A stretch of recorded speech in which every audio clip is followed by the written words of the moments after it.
রুক্মিণী কুমার বলিলেন, আমার নাম দেবেন্দ্র নারায়ণ রায়। রাধারানী গুপ্তভাবে 2 হাত যুক্ত করিয়া মনে মনে ডাকিলেন, জয় জগদীশ্বর, তোমার কৃপা অনন্ত।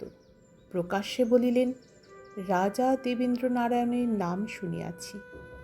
দেবেন্দ্র নারায়ণ বলিলেন, অমন সকলেই রাজা কবলায়, আমাকে যে কুমার বলে সে আমাকে যথেষ্ট সম্মান করে। রাধারানী বলিল, এক্ষণে আমার সাহস বাড়িল, জানিলাম যে আপনি আমার স্বজাতি।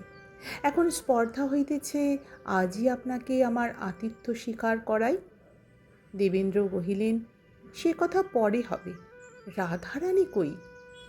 রাধারানী বলিল, ভোজনের পর সে কথা বলিব।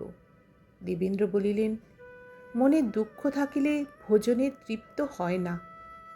রাধারানী বলিল, রাধারানীর জন্য এত দুঃখ কেন? দেবেন্দ্র কহিলেন, তা জানি না, বড় দুঃখ, 8 বৎসর দুঃখ তা জানি। রাধারানী বলিলেন, হঠাৎ রাধারানীর পরিচয় দিতে আমার কিছু সংকোচ হইতেছে।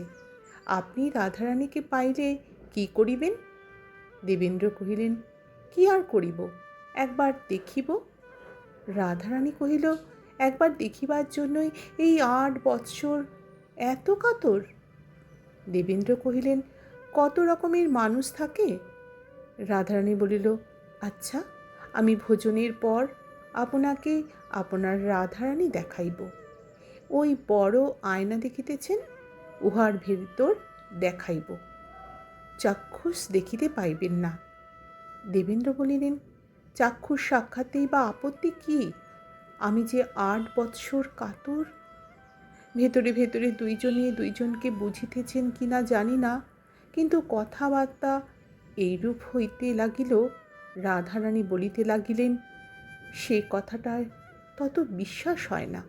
আপনি 8 বৎসর পূর্বে তাহাকে দেখিয়াছিলেন, তখন তার বয়স কত?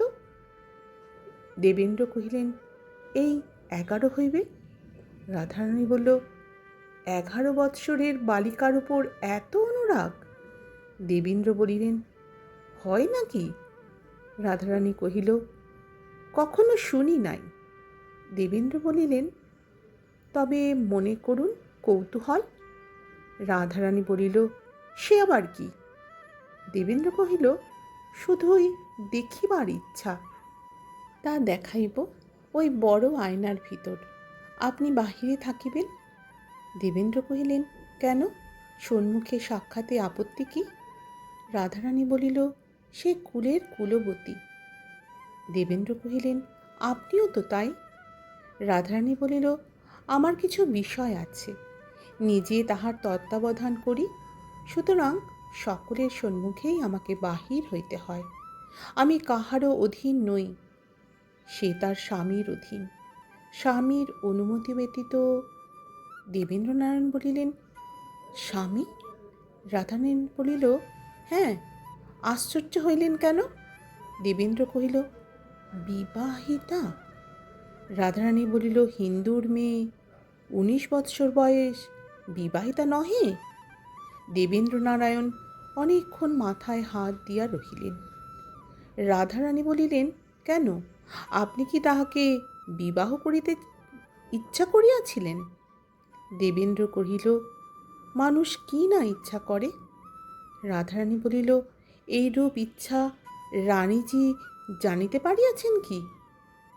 দেবেন্দ্র কহিল, রানীজি এখানে ইহার ভেতর নাই। রাধারানী সাক্ষাতের অনেক পূর্বেই আমার পত্নী বিয়োগ হইয়াছে। রাধারানী আবার যুক্ত করে ডাকিলেন, জয় জগদীশ্বর। আর ক্ষণকাল আমার যেন এমনই সাহস থাকে। প্রকাশ্যে বলিলেন, তা তো শুনিলেন, রাধারানী পরস্ত্রী, এখনও তার দর্শন অভিলাষ করেন। দেবেন্দ্র কহিলেন, করি বই কি। রাধারানী কহিল, সেই কথাটা কি আপনার যোগ্য?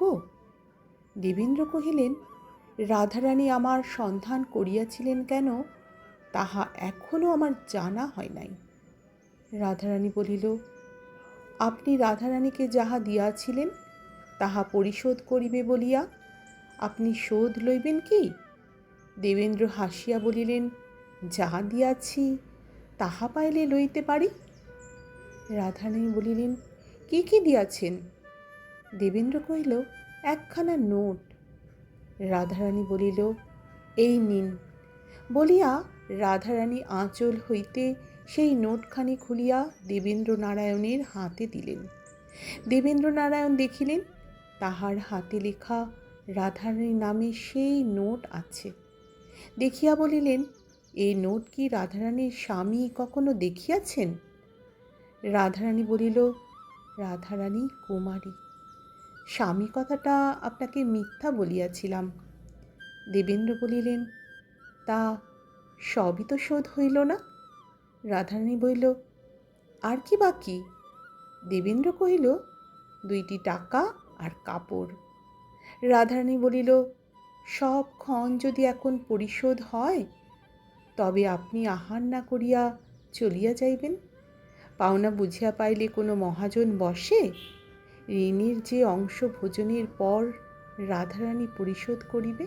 দেবেন্দ্র কহিল, আমার যে এখনো অনেক পাওনা বাকি। রাধারানী বলিল, আবার কি? দেবেন্দ্র বলিল, রাধারানীকে মনো প্রাণ দিয়াছি, তা তো পাই নাই। রাধারানী বলিল, অনেক দিন পাইয়াছেন। রাধারানীর মনো প্রাণ আপনি অনেক দিন লইয়াছেন, তা সে দেনাটা শোধবোধ হইয়া গিয়াছে। দেবেন্দ্র কহিল, সুদ কিছু পাই নাই। রাধারানী কহিল, পাইবেন বই কি। দেবেন্দ্র কহিল, কি পাইব? রাধারানী বলিল, শুভ লগ্নে সুতহিবুক যোগে এই অধম নারী দেহ আপনাকে দিয়া রাধারানী ঋণ হইতে মুক্ত হইবেন। এই বলিয়া রাধারানী ঘর হইতে বাহির হইয়া গেলেন। রাধারানী আজ্ঞা পাইয়া দেওয়ানজি আসিয়া রাজা দেবেন্দ্র নারায়ণকে বহির্বাটিতে লইয়া গিয়া যথেষ্ট সমাদর করিলেন। যথাবিধ সময়ে রাজা দেবেন্দ্র নারায়ণ ভোজন করিলেন। রাধারানী স্বয়ং উপস্থিত থাকিয়া তাহাকে ভোজন করাইলেন। ভোজনান্তে রাধারানী বলিলেন, আপনার নগদ 2টি টাকা ও কাপড় এখনো ধারি। কাপড় পরিয়া ছিঁড়িয়া ফেলিয়াছি, টাকা খরচ করিয়াছি, তাহার ফেরত দেবার জো নাই। তাহার বদলে যাহা আপনার জন্য রাখিয়াছি তাহা গ্রহণ করুন। এই বলিয়া রাধারানী বহুমূল্য হীরক হার বাহির করিয়া দেবেন্দ্রের গলায় পরাইয়া দিতে গেলেন। দেবেন্দ্র নারায়ণ নিষেধ করিয়া বলিলেন, যদি এইরূপে দেনা পরিশোধ করিবে তবে তোমার গলায় যে ছড়া আছে তাহাই লইব। রাধারানী হাসিতে হাসিতে আপনার গলার হার খুলিয়া দেবেন্দ্র নারায়ণের গলায় পরাইলেন। তখন দেবেন্দ্র নারায়ণ বলিলেন, সব শোধ হইল, কিন্তু আমি একটু ঋণী রহিলাম। রাধারানী কহিলেন, কিসে? দেবেন্দ্রনাথ কহিলেন, সেই 2 পয়সার ফুলের মালার মূল্য তো ফেরত পাইলাম, তবে এখন মালা ফেরত দিতে আমি বাধ্য। রাধারানী হাসিলেন। দেবেন্দ্র নারায়ণ ইচ্ছাপূর্বক মুক্তহার পরিয়া আসিয়াছিলেন, তাহা রাধারানীর কণ্ঠে পড়াইয়া দিয়া বলিলেন, এই ফেরত দিলাম। এমন সময় পোঁ করিয়া শাঁখ বাজিল। রাধারানী হাসিয়া জিজ্ঞাসা করিলেন, শাঁখ বাজাইল কে? তাহার একজন দাসী চিত্রা উত্তর করিল, আজ্ঞে আমি। রাধারানী জিজ্ঞাসা করিলেন, কেন বাজাইলি? চিত্রা বলিল, কিছু পাইব বলিয়া। বলা বাহুল্য, চিত্রা পুরস্কৃত হইল, কিন্তু তাহার কথাটা মিথ্যা। রাধারানী তাহাকে শিখাইয়া পড়াইয়া দ্বারের নিকট বসাইয়া আসিয়াছিলেন। তারপর 2 জনে বিরলে বসিয়া মনের কথা কহিলেন। রাধারানী দেবেন্দ্র নারায়ণের বিস্ময় দূর করিবার জন্য সেই রথের দিনের সাক্ষাতের পর যাহা যাহা ঘটিয়াছিল সবই তাদের বলিলেন। বসন্তের কথাও বলিলেন, আপনার বিজ্ঞাপনের কথাও বলিলেন। কাঁদিতে কাঁদিতে, হাসিতে হাসিতে, বৃষ্টি বিদ্যুতে চাতকী চির সঞ্চিত প্রণয় সম্ভাষণ পিপাসা পরিতৃপ্ত করিলেন। নিদাগ সন্তপ্ত পর্বত যেমন বর্ষার বাড়িধারা পাইয়া শীতল হয়, দেবেন্দ্রনারায়ণও তেমন শীতল হইলেন। তিনি রাধারানীকে জিজ্ঞাসা করিলেন, তোমার তো তখন কেহ নাই, কিন্তু এ বাড়ি এখন বড় জনকীর্ণ দেখিতেছি। রাধারানী বলিলেন, দুঃখের দিনে আমার কেহ ছিল না, এখন আমার অনেক আত্মীয় কুটুম্ব জুটিয়াছে। আমি এই অল্প বয়সে একা থাকিতে পারি না, এই জন্য যত্ন করিয়া তাহাদিগকে স্থান দিয়া রাখিয়াছি। দেবেন্দ্র কহিলেন, তাহাদের মধ্যে এমন সম্বন্ধ বিশিষ্ট কেহ আছে যে তোমাকে এই দীন দরিদ্রের হাতে দান করিতে পারে? রাধারানী বলিল, তাও আছে। দেবেন্দ্র কহিলেন, তবে তিনি কেন সেই শুভ লগ্নযুক্ত সুতহি বুক যোগটা খুঁজিতেছেন না? রাধারানী বলিলেন, বোধ করি এতক্ষণে সে কাজটা হইয়া গেল। তোমার সঙ্গে রাধারানীর এরূপ সাক্ষাৎ অন্য কোনো কারণ হইতে পারে না, এই পড়িতে সকলেই তা জানে। সংবাদ লইব কি? দেবেন্দ্র কহিলেন, বিলম্বে কাজ কি? রাধারানী ডাকিলেন, চিত্রে। চিত্রা আসিল। রাধারানী জিজ্ঞাসা করিলেন, দিন দিন কিছু হইল কি? চিত্রা বলিল, হ্যাঁ, দেওয়ানজি মহাশয় পুরোহিত মহাশয়কে ডাকিয়াছিলেন। পুরোহিত পরদিন বিবাহের উত্তম দিন বলিয়া গিয়াছেন। দেওয়ানজি মহাশয় সমস্ত উদ্যোগ করিতেছেন। তখন বসন্ত আসিল, কামাখ্যাবাবুর পুত্রেরা পরিবারবর্গ সকলেই আসিল, আর যত বসন্তের কোকিল সময়ের বন্ধু যে যেখানে ছিল সকলে আসিল।